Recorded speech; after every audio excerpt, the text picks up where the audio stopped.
Good evening, and thank you for joining me for another Boring Books for Bedtime. I hope tonight's selection provides all the boredom your busy brain needs to quiet down and let you get some sleep.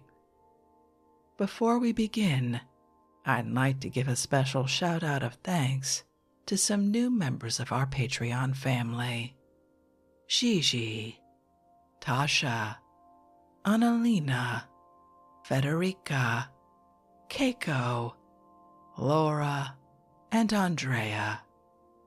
Thank you all so much for supporting this podcast.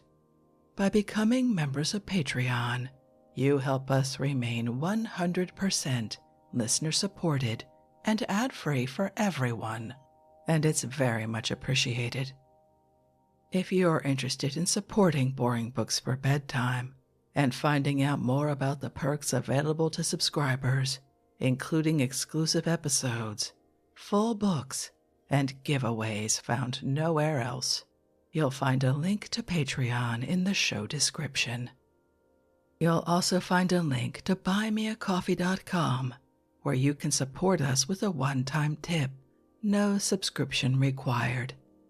I hope you'll take a moment to check them out. Now, let's read and relax. Find a comfortable spot. Adjust your volume. Take a nice deep breath in. Let it out slowly. And off we go.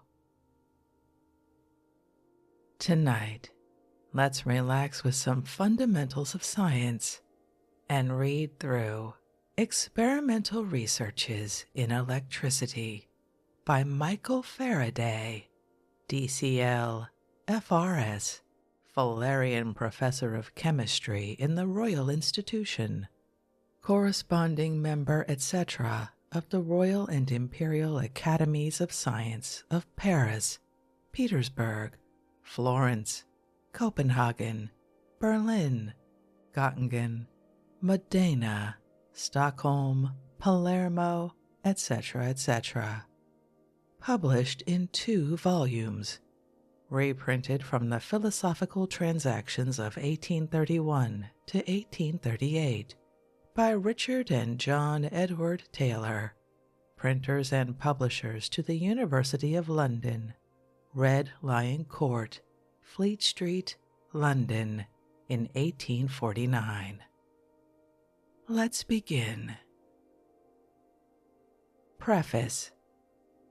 I have been induced by various circumstances to collect in 1 volume the 14 series of experimental researches in electricity which have appeared in the Philosophical Transactions during the last 7 years. The chief reason has been the desire to supply at a moderate price the whole of these papers with an index to those who may desire to have them. The readers of the volume will, I hope, do me the justice to remember that it was not written as a whole, but in parts, the earlier portions rarely having any known relation at the time to those which might follow. If I had rewritten the work, I perhaps might have considerably varied the form, but should not have altered much of the real matter. It would not, however, then have been considered a faithful reprint or statement of the course and results of the whole investigation, which only I desired to supply.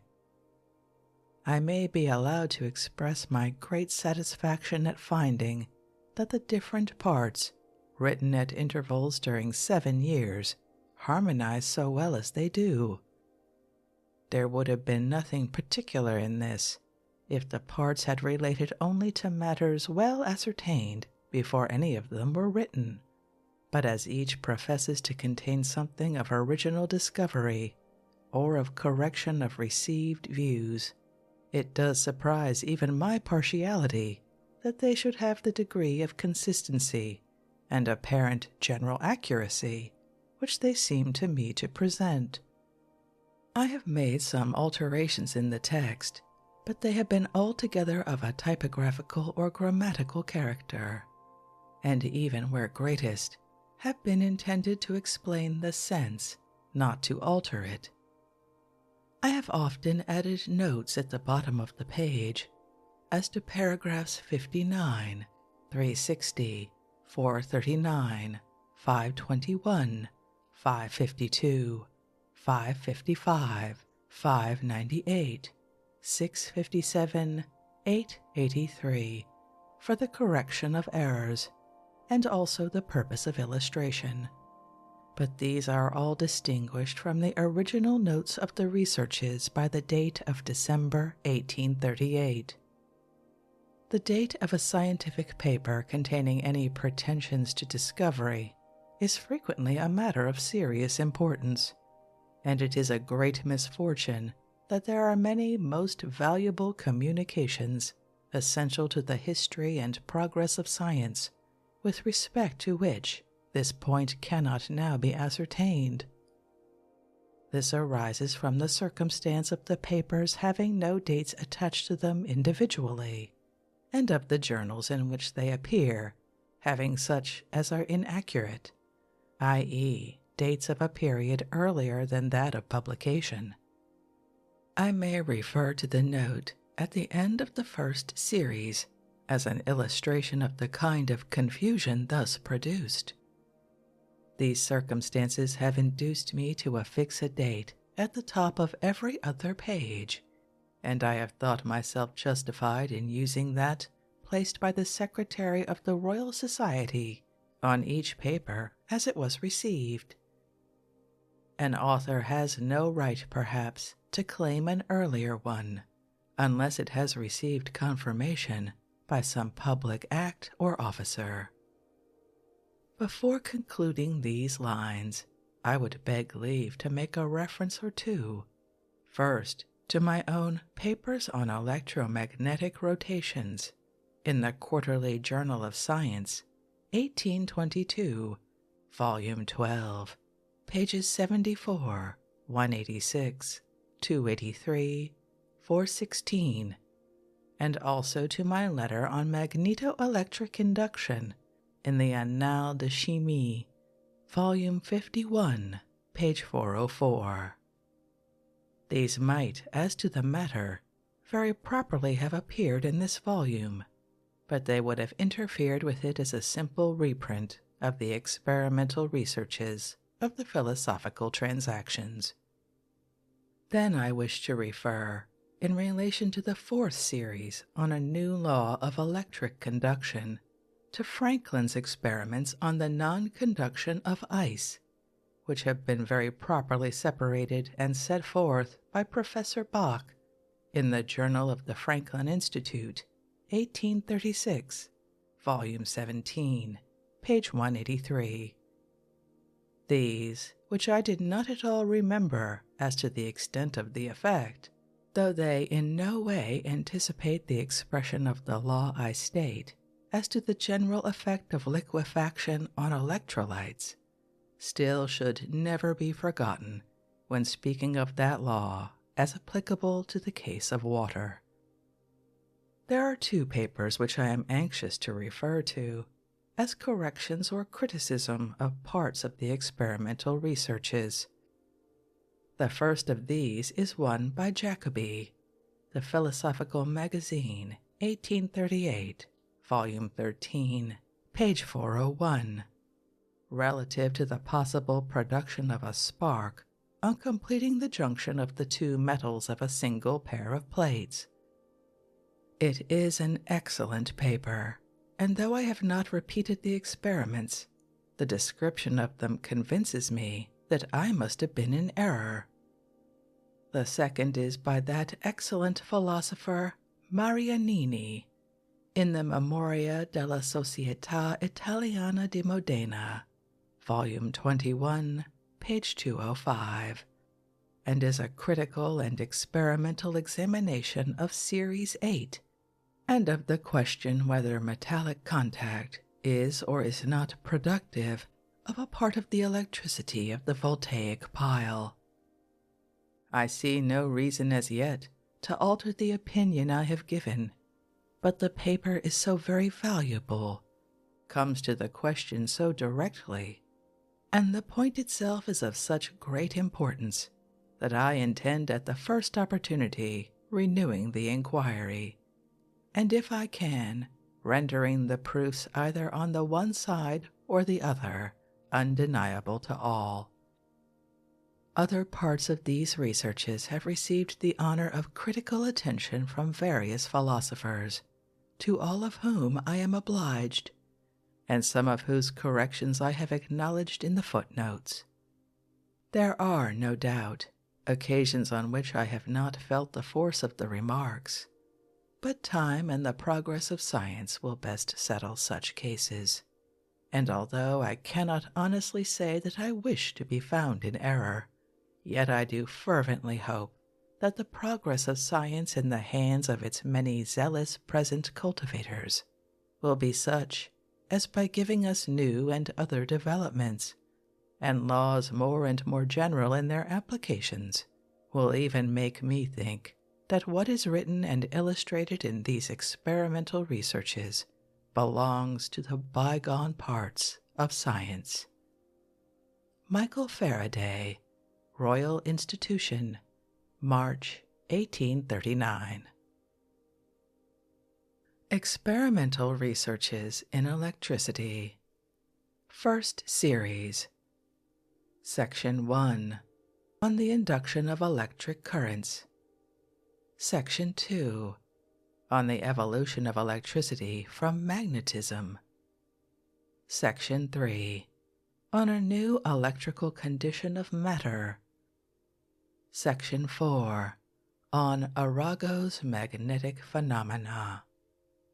Read November 24, 1831.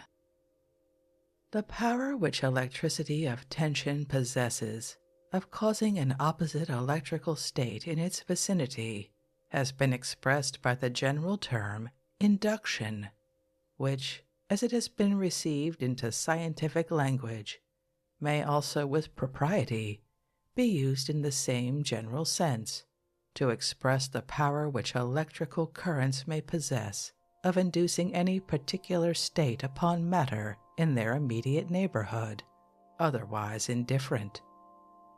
It is with this meaning that I purpose using it in the present paper. Certain effects of the induction of electrical currents have already been recognized and described, as those of magnetization. Ampere's experiments of bringing a copper disc near to a flat spiral, his repetition with electromagnets, of Arago's extraordinary experiments, and perhaps a few others.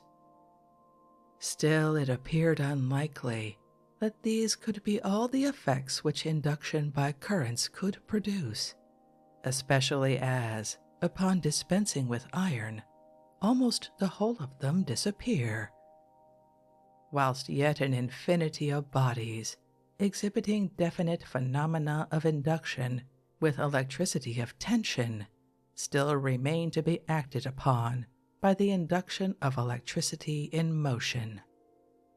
Further, whether Ampere's beautiful theory were adopted, or any other, or whatever reservation were mentally made, still it appeared very extraordinary that as every electric current was accompanied by a corresponding intensity of magnetic action at right angles to the current, good conductors of electricity, when placed within the sphere of this action, should not have any current induced through them, or some sensible effect produced equivalent in force to such a current.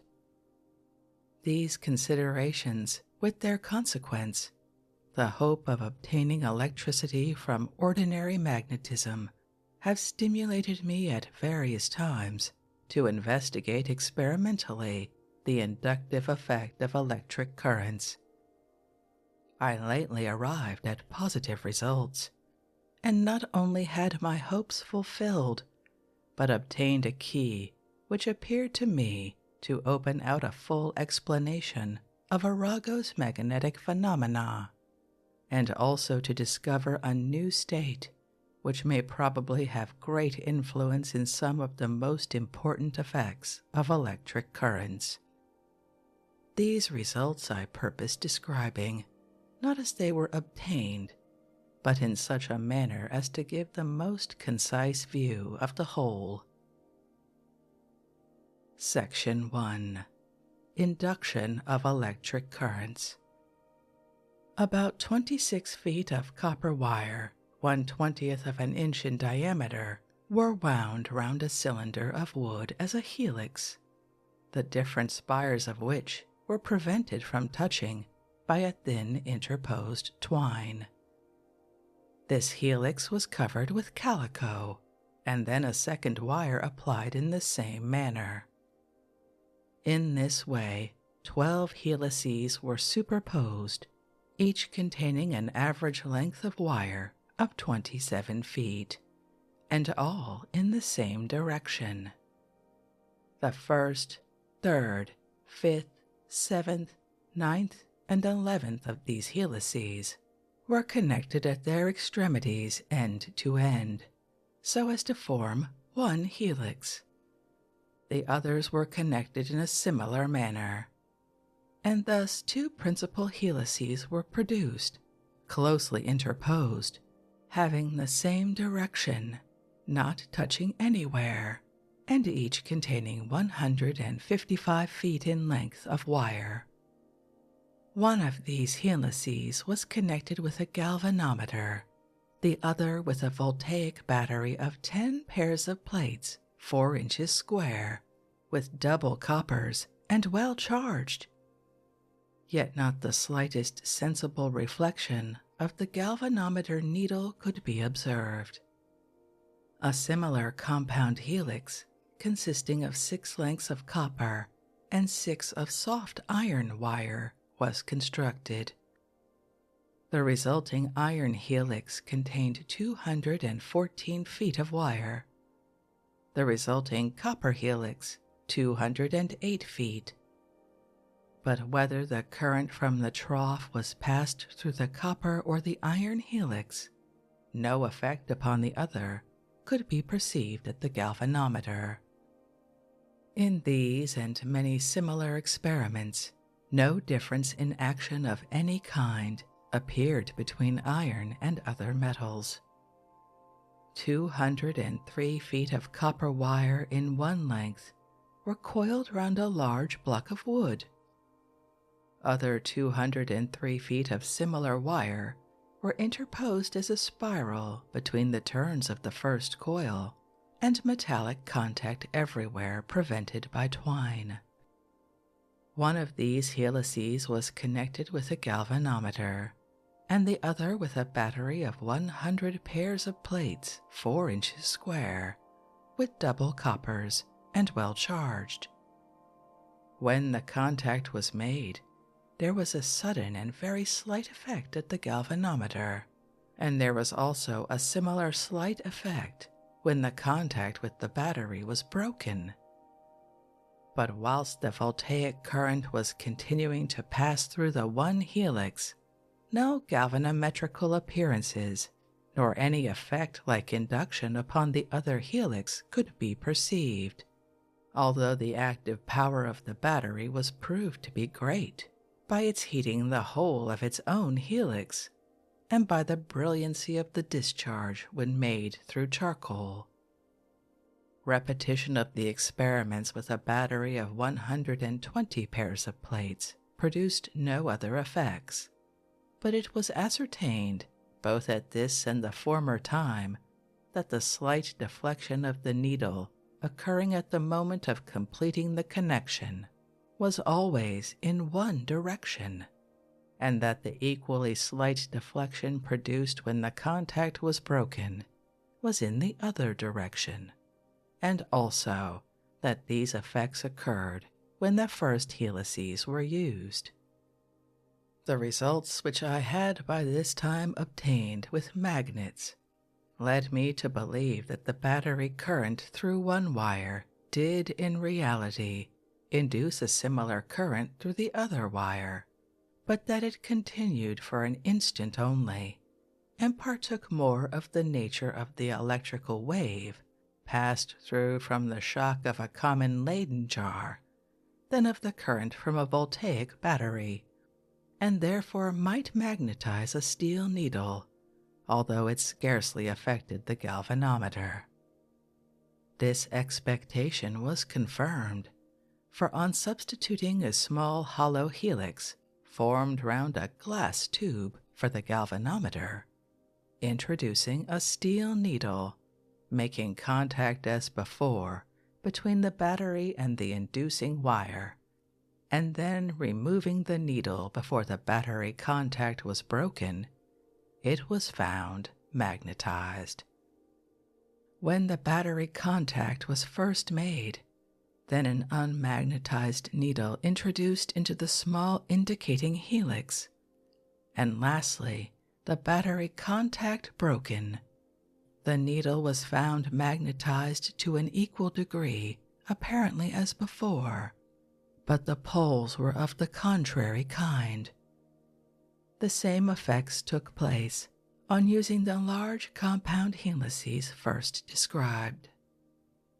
When the unmagnetized needle was put into the indicating helix, before contact of the inducing wire with the battery, and remained there until the contact was broken, it exhibited little or no magnetism, the first effect having been nearly neutralized by the second. The force of the induced current upon making contact was found always to exceed that of the induced current at breaking of contact, and if therefore the contact was made and broken many times in succession, whilst the needle remained in the indicating helix, it at last came out not unmagnetized, but a needle magnetized, as if the induced current, upon making contact, had acted alone on it. This effect may be due to the accumulation, as it is called, at the poles of the unconnected pile, rendering the current upon first making contact more powerful than what it is afterwards, at the moment of breaking contact. If the circuit between the helix or wire under induction and the galvanometer or indicating spiral was not rendered complete before the connection between the battery and the inducing wire was completed or broken, then no effects were perceived at the galvanometer.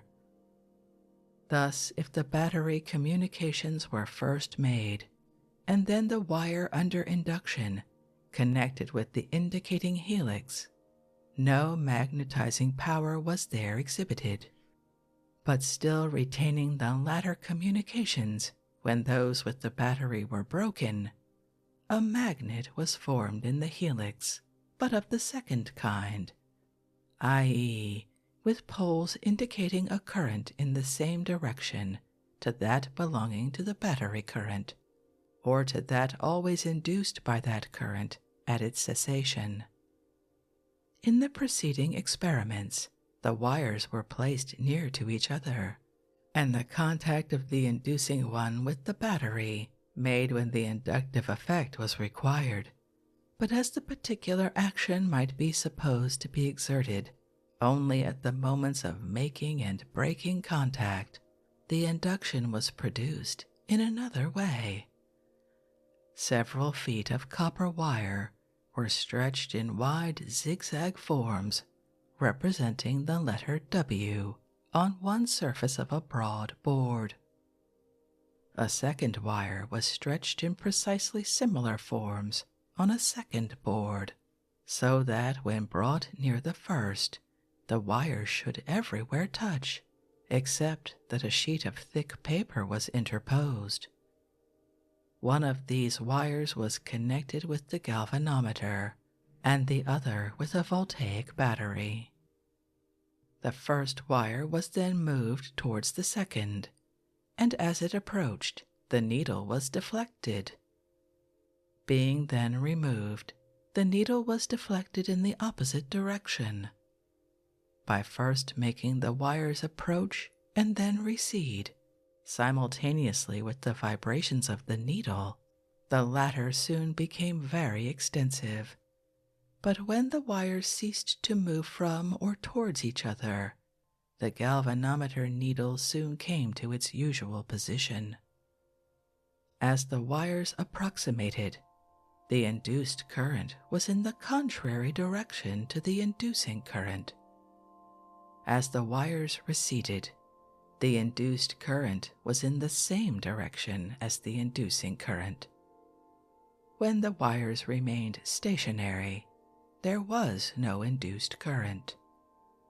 When a small voltaic arrangement was introduced into the circuit between the galvanometer and its helix or wire, so as to cause a permanent deflection of 30 or 40 degrees, and then the battery of 100 pairs of plates connected with the inducing wire, there was an instantaneous action as before, but the galvanometer needle immediately resumed and retained its place unaltered.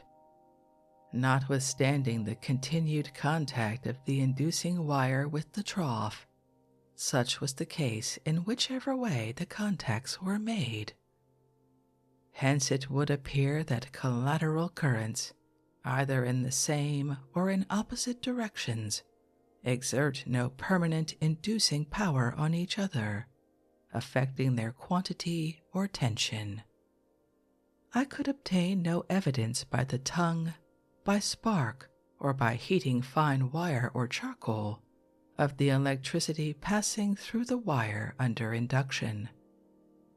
Neither could I obtain any chemical effects, though the contacts with metallic and other solutions were made and broken, alternately with those of the battery, so that the second effect of induction should not oppose or neutralize the first.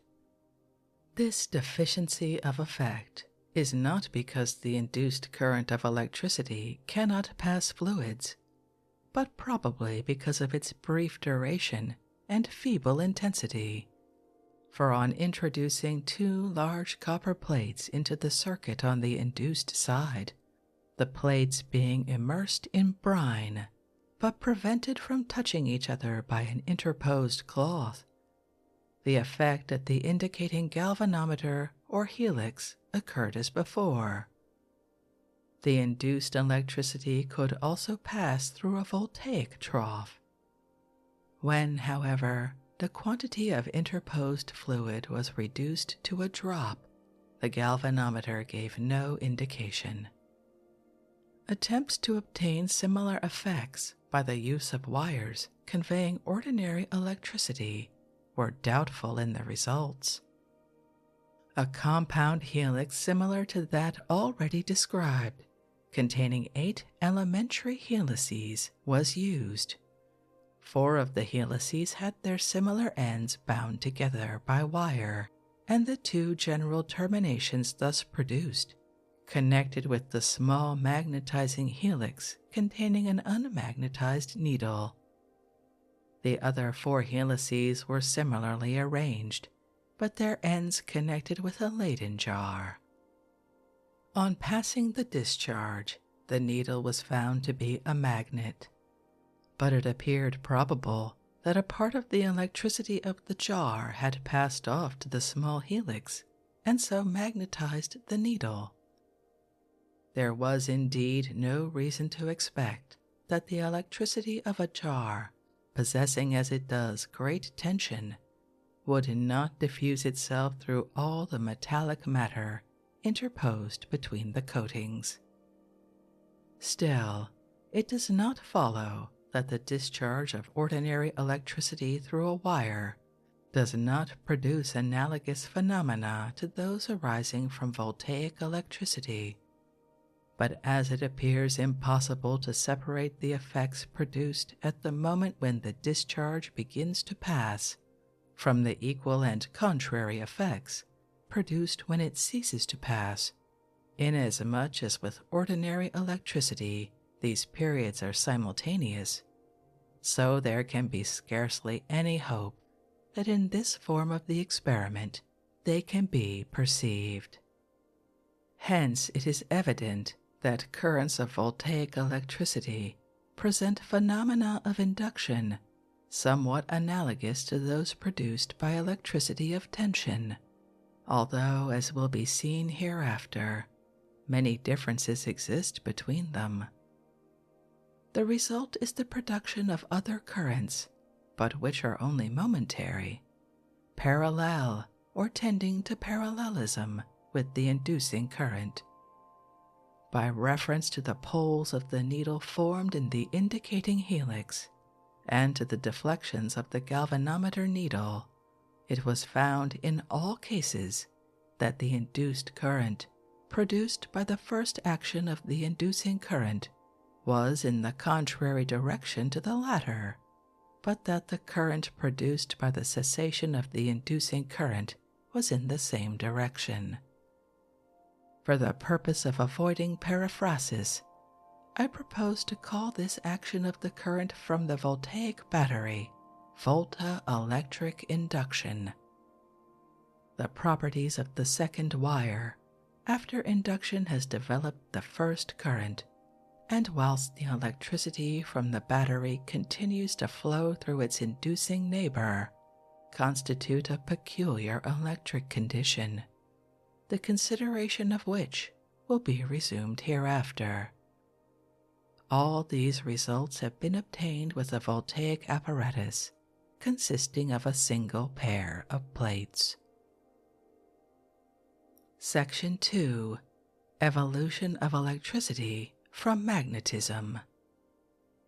A welded ring was made of soft round bar iron, the metal being 7/8 of an inch in thickness, and the ring 6 inches in external diameter.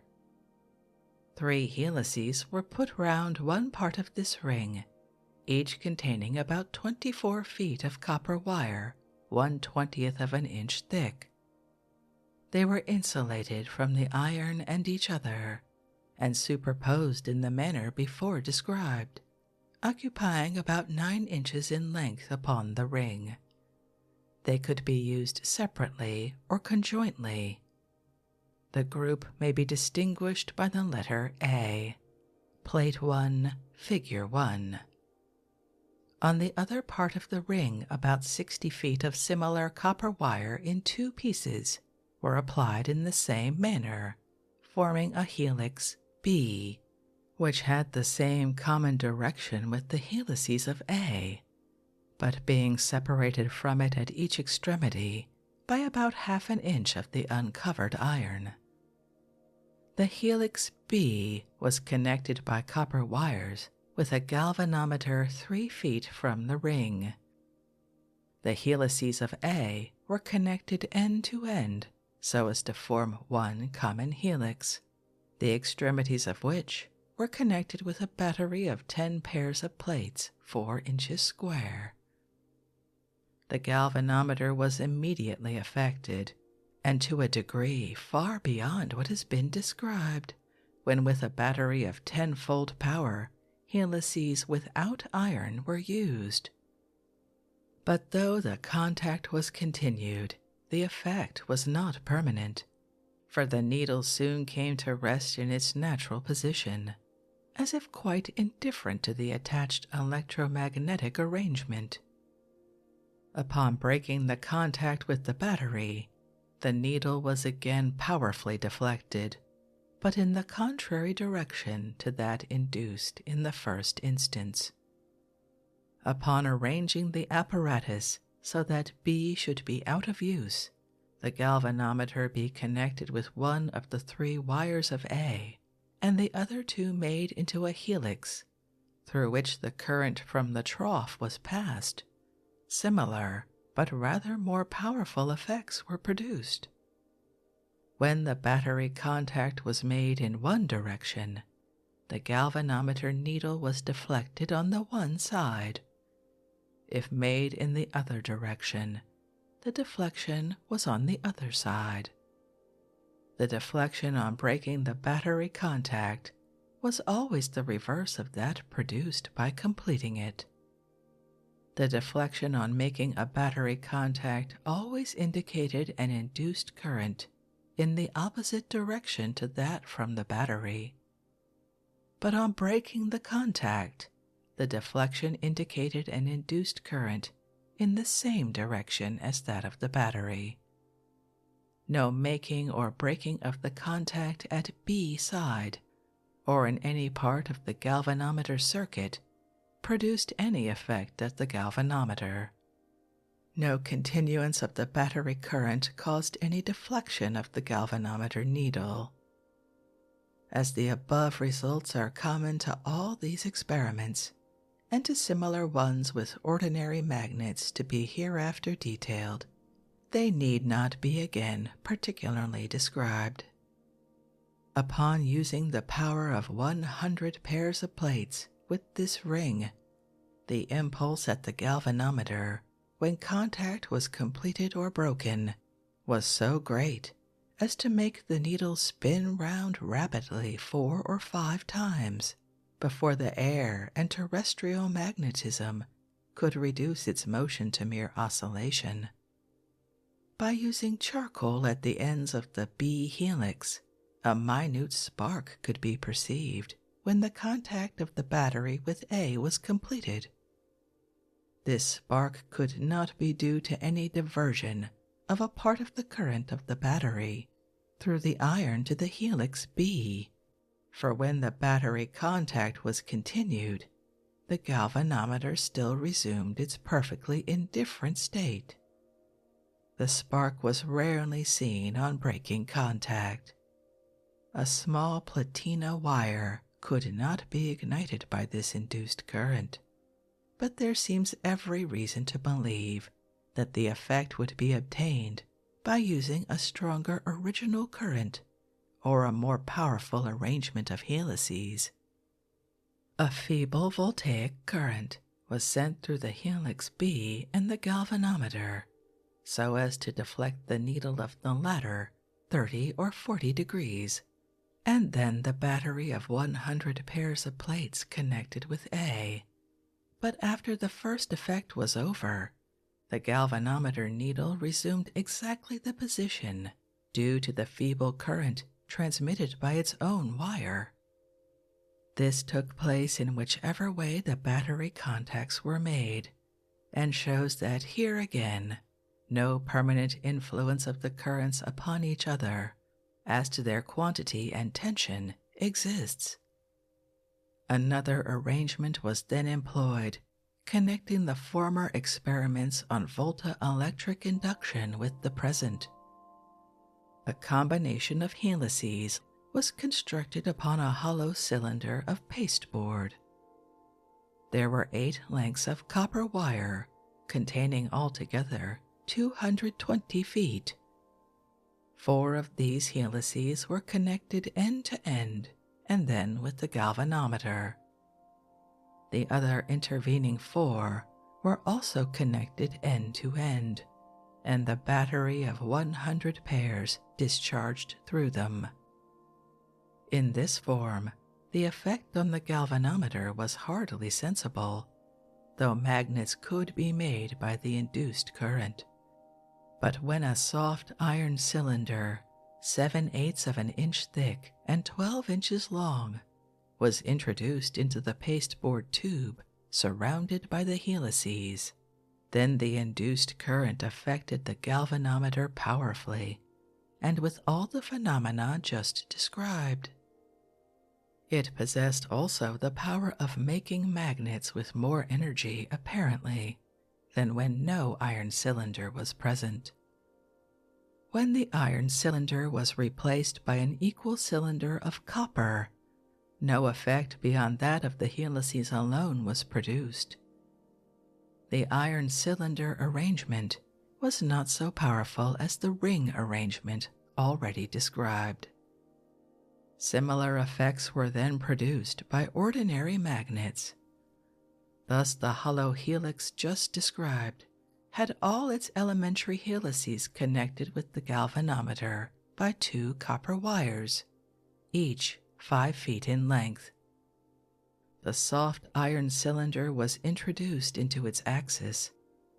A couple of bar magnets, each 24 inches long, were arranged with their opposite poles at one end in contact so as to resemble a horseshoe magnet, and then contact made between the other poles and the ends of the iron cylinder so as to convert it for the time into a magnet, figure 2.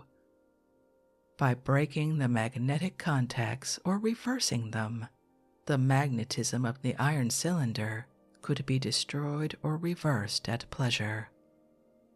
Upon making magnetic contact, the needle was deflected. Continuing the contact, the needle became indifferent and resumed its first position. On breaking the contact, it was again deflected, but in the opposite direction to the first effect, and then it again became indifferent. When the magnetic contacts were reversed, the deflections were reversed. When the magnetic contact was made, the deflection was such as to indicate an induced current of electricity in the opposite direction to that fitted to form a magnet, having the same polarity as that really produced by contact with the bar magnets. Thus, when the marked and unmarked poles were placed as in figure 3, the current in the helix was in the direction represented, P being supposed to be the end of the wire going to the positive pole of the battery, or that end towards which the zinc plates face, and N the negative wire. Such a current would have converted the cylinder into a magnet of the opposite kind to that formed by contact with the poles A and B, and such a current moves in the opposite direction to the currents which in Monsieur Ampere's beautiful theory are considered as constituting a magnet in the position figured.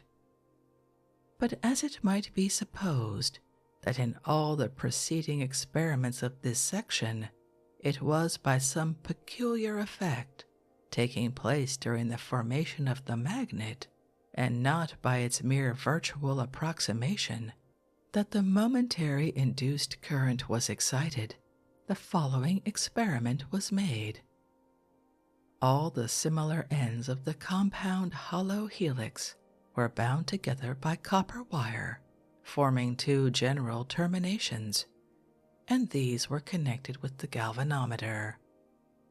The soft iron cylinder was removed, and a cylindrical magnet 3/4 of an inch in diameter and 8 inches and a half in length used instead. One end of this magnet was introduced into the axis of the helix, and then, the galvanometer needle being stationary, the magnet was suddenly thrust in. Immediately the needle was deflected in the same direction as if the magnet had been formed by either of the 2 preceding processes. Being left in, the needle resumed its first position, and then, the magnet being withdrawn, the needle was deflected in the opposite direction. These effects were not great, but by introducing and withdrawing the magnet, so that the impulse each time should be added to those previously communicated to the needle, the latter could be made to vibrate through an arc of 180 degrees or more. In this experiment, the magnet must not be passed entirely through the helix, for then a second action occurs. When the magnet is introduced, the needle at the galvanometer is deflected in a certain direction, but being in, whether it be pushed quite through or withdrawn, the needle is deflected in a direction the reverse of that previously produced. When the magnet is passed in and through at one continuous motion, the needle moves one way, is then suddenly stopped, and finally moves the other way. If such a hollow helix as that described, being laid east and west, or in any other constant position, and a magnet be retained east and west, its marked pole always being one way, then whichever end of the helix the magnet goes in at, and consequently whichever pole of the magnet enters first, still the needle is deflected the same way. On the other hand, whichever direction is followed in withdrawing the magnet, the deflection is constant, but contrary to that due to its entrance. These effects are simple consequences of the law hereafter to be described. When the 8 elementary helices were made one long helix, the effect was not so great as in the arrangement described. When only one of the 8 helices was used, the effect was also much diminished. All care was taken to guard against tiny direct action of the inducing magnet upon the galvanometer, and it was found that by moving the magnet in the same direction, and to the same degree on the outside of the helix, no effect on the needle was produced. The Royal Society are in possession of a large compound magnet formerly belonging to Dr. Gowan Knight, which by permission of the President and Council I was allowed to use in the prosecution of these experiments. It is at present in the charge of Mr. Christie at his house at Woolwich, where by Mr. Christie's kindness I was at liberty to work, and I have to acknowledge my obligations to him for his assistance in all the experiments and observations made with it. This magnet is composed of about 450 bar magnets, each 15 inches long, 1 inch wide, and half an inch thick, arranged in a box so as to present at one of its extremities 2 external poles, figure 5. These poles projected horizontally 6 inches from the box, were each 12 inches high and 3 inches wide. They were 9 inches apart, and when a soft iron cylinder, 3/4 of an inch in diameter and 12 inches long, was put across from one to the other, it required a force of nearly 100 pounds to break the contact. The pole to the left in the figure is the marked pole. The indicating galvanometer, in all experiments made with this magnet, was about 8 feet from it, not directly in front of the poles, but at about 16 or 17 inches on one side. It was found that on making or breaking the connection of the poles by soft iron, the instrument was slightly affected, but all error of observation arising from this cause was easily and carefully avoided. The electrical effects exhibited by this magnet were very striking.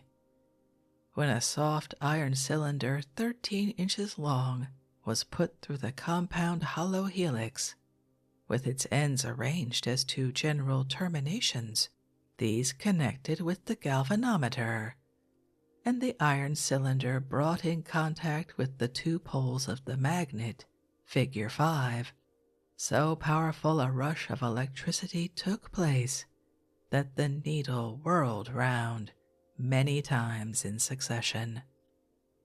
Notwithstanding this great power, if the contact was continued, the needle resumed its natural position, being entirely uninfluenced by the position of the helix. But on breaking the magnetic contact, the needle was whirled round in the opposite direction with a force equal to the former. A piece of copper plate, wrapped once round the iron cylinder like a socket, but with interposed paper to prevent contact, had its edges connected with the wires of the galvanometer. When the iron was brought in contact with the poles, the galvanometer was strongly affected. Dismissing the helices and sockets, the galvanometer wire was passed over, and consequently only half round the iron cylinder, figure 6. But even then, a strong effect upon the needle was exhibited when the magnetic contact was made or broken. Single wires approximated in certain directions towards the magnetic pole had currents induced in them. On their removal, the currents were inverted.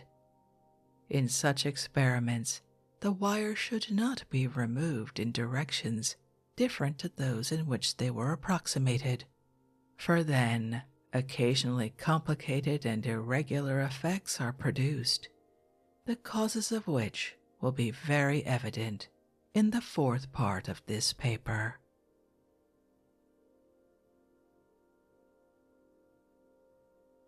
And with that tease of things to come, I think we'll end this evening's reading from Experimental Researches in Electricity by Michael Faraday. Since I'm a bit of a nerd, I find it fascinating to read these early studies of something so utterly fundamental to our modern lives, and I hope you enjoyed it as well. If you'd like to read these foundational works of science for yourself, as always, you'll find a link to a free ebook from Project Gutenberg in the show description. If you'd like to connect, suggest a boring book you'd like to hear read, or request more from one we've already started, you can drop me an email via our website, www.boringbookspod.com. It's always a pleasure to hear from you. Thank you so much for joining me for this evening's reading. Until our next boring book, good night.